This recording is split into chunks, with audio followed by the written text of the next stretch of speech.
Imagina que estás en la orilla del mar, con el sol apenas asomando, el olor a sal impregnando el aire, y tus manos endurecidas por años de trabajo en la pesca. Tu vida es predecible: lanzar redes, esperar, recoger. Hasta que, una voz rompe la rutina. No es una voz común. Es una voz que parece conocerte más de lo que tú mismo te conoces. Esa voz te dice: sígueme. Sin promesas de riquezas. Sin garantías de seguridad. Solo una invitación que quema en el alma. Santiago, hijo de Zebedeo, escuchó esa voz, y lo dejó todo. No sabía que su nombre sería recordado siglos después. No sabía que sus pasos lo llevarían a presenciar milagros que el mundo apenas podría imaginar. No sabía que su vida terminaría sellada con la sangre de su fe. Esta es la historia de un hombre común que se convirtió en uno de los pilares de la fe cristiana.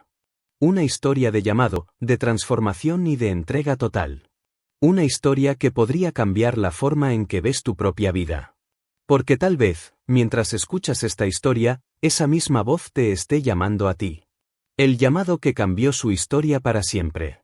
El mar de Galilea estaba en calma esa mañana. Las olas golpeaban suavemente la orilla, como un susurro antiguo que contaba historias de generaciones enteras dedicadas a la pesca. En ese entorno vivía Santiago, hijo de Zebedeo, junto a su hermano Juan. Eran pescadores, hombres curtidos por el sol, acostumbrados a la dureza del trabajo, a la paciencia del que espera la pesca del día para sobrevivir. Su vida era sencilla, sí, pero también repetitiva: amanecer, preparar las redes, lanzar, esperar, recoger, y volver a empezar. Sin embargo, detrás de esa rutina había algo que Santiago no podía explicar. A veces, en el silencio de la madrugada, miraba el horizonte y sentía una especie de vacío, como si estuviera hecho para algo más. Como si su corazón supiera que su destino no estaba atado solo a redes y barcas. Un día distinto. Ese día, que comenzó como cualquier otro, estaba destinado a cambiarlo todo. Santiago y Juan estaban junto a su padre, remendando las redes, cuando apareció un hombre que ya había empezado a llamar la atención en la región: Jesús de Nazaret. No era un rabino común, no se limitaba a enseñar en la sinagoga, sino que caminaba entre la gente, hablaba con pecadores, tocaba a los enfermos, y de algún modo, donde él pasaba, algo cambiaba. Jesús se detuvo frente a ellos.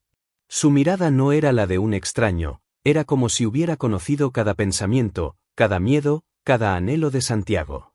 Y entonces, pronunció dos palabras que retumbaron como un trueno en lo más profundo de su alma.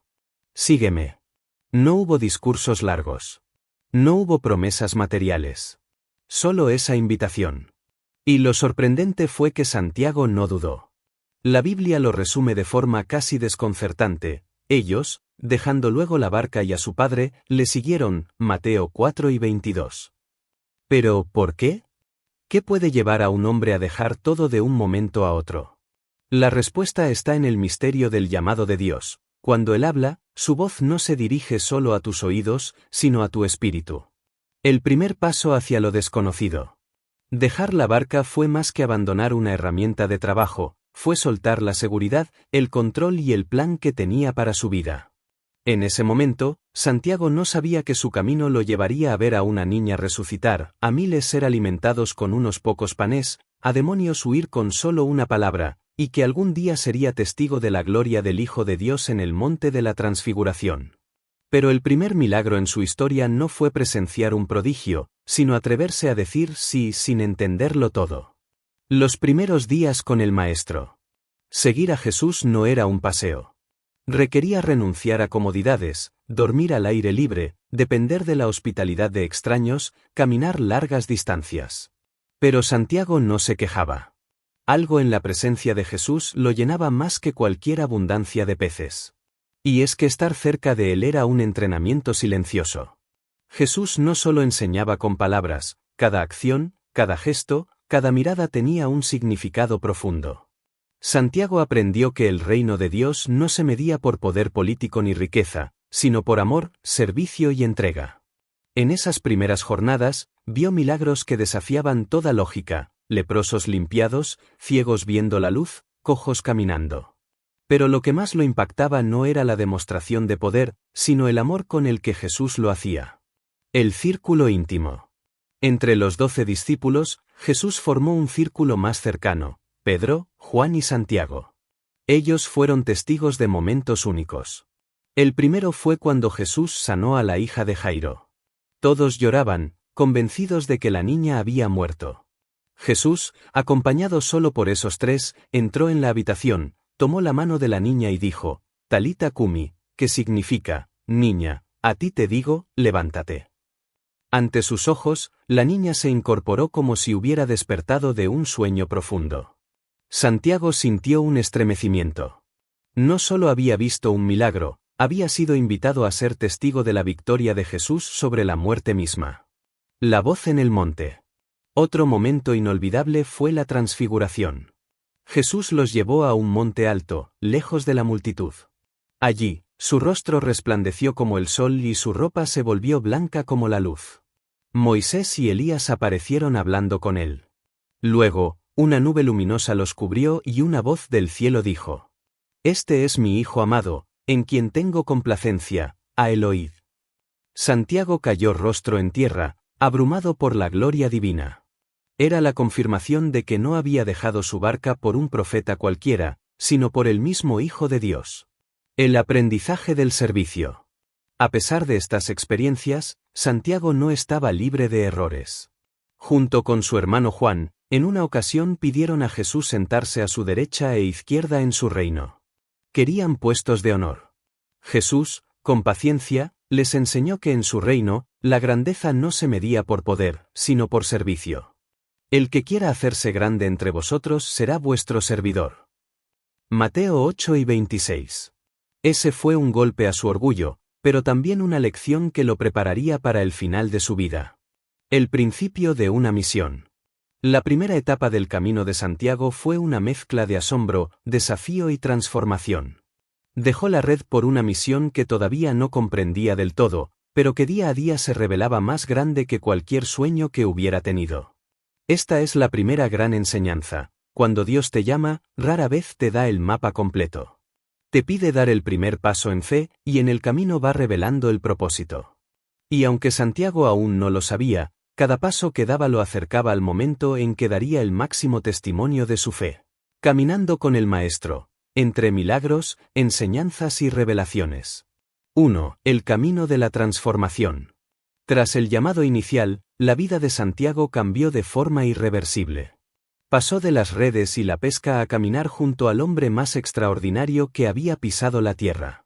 Lo que al principio fue curiosidad y obediencia, pronto se transformó en una convicción inquebrantable: Jesús no era solo un maestro, era el Hijo de Dios. Recorrer los caminos polvorientos de Galilea junto a Jesús no era un viaje cómodo. El sol castigaba, las noches eran frías y el hambre a veces hacía mella. Pero Santiago aprendió que en la presencia del Maestro, incluso el cansancio se convertía en un privilegio. Cada día traía una nueva enseñanza, una nueva señal, un nuevo desafío para su corazón. Uno de los primeros milagros que presenció fue la curación de la suegra de Pedro, Mateo 8, 14-15. Santiago observó cómo Jesús, con un solo toque, devolvía la salud y la alegría a esa mujer. No hubo fórmulas complicadas, no hubo rituales pomposos, solo amor puro y autoridad divina. En ese instante, comprendió que el reino de Dios no era teoría, sino poder tangible. 2. El monte de la transfiguración. Entre todos los discípulos, Jesús escogió a 3 para presenciar algunos de los momentos más íntimos y reveladores de su ministerio: Pedro, Juan y Santiago. Uno de esos instantes fue la transfiguración, Mateo 17, 1-9. Imagínalo: suben a un monte alto. El aire se vuelve más fresco, el silencio más profundo. Y de repente, el rostro de Jesús brilla como el sol, y sus ropas se vuelven blancas como la luz. Moisés y Elías aparecen, hablando con él. Santiago, paralizado entre el asombro y el temor, siente que está presenciando un fragmento del cielo. Esa visión no era solo para deslumbrarles, era para fortalecerles. Jesús les estaba mostrando quién era realmente, para que cuando llegaran los días oscuros, cuando lo vieran arrestado y crucificado, recordaran esa gloria y no perdieran la fe. 3. El corazón impulsivo. Santiago era apasionado, y esa pasión a veces se convertía en impulsividad. Jesús lo apodó junto a su hermano Juan Boanerges, hijos del trueno, Marcos 3 y 17, no por casualidad. Hubo un momento en que un pueblo samaritano no quiso recibir a Jesús, y Santiago y Juan, indignados, preguntaron, «Señor, ¿quieres que mandemos que caiga fuego del cielo y los consuma?» Lucas 9 y 54. Jesús los reprendió. Les recordó que el Hijo del Hombre no había venido a destruir, sino a salvar. Ese episodio quedó grabado en la mente de Santiago. Ser discípulo no era imponer el reino con violencia, sino manifestarlo con amor. 4. Entre la gloria y la humildad.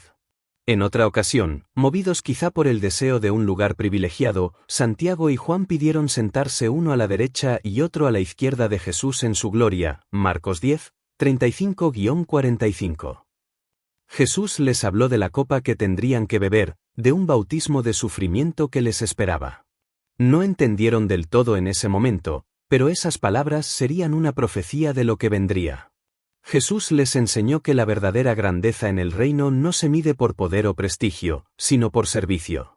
Aquella lección fue dura, pero sembró en Santiago la semilla de la humildad. 5. Presenciando el poder del reino. Santiago fue testigo de milagros que marcarían su vida. La resurrección de la hija de Jairo, Marcos 5, 37-43. La multiplicación de los panes y los peces, Mateo 14, 13-21. Jesús caminando sobre el agua, Mateo 14, 22-33. Cada uno de estos momentos reforzaba la certeza de que seguir al Maestro valía cualquier sacrificio. Santiago veía con sus propios ojos lo que los profetas habían anunciado durante siglos. 6. Preparación para la tormenta. A pesar de todo lo glorioso, Santiago notaba que Jesús hablaba cada vez más sobre su sufrimiento y muerte. Las palabras del Maestro eran como piezas de un rompecabezas que todavía no lograba encajar. Sin saberlo, estaba siendo preparado para una prueba de fe como ninguna otra.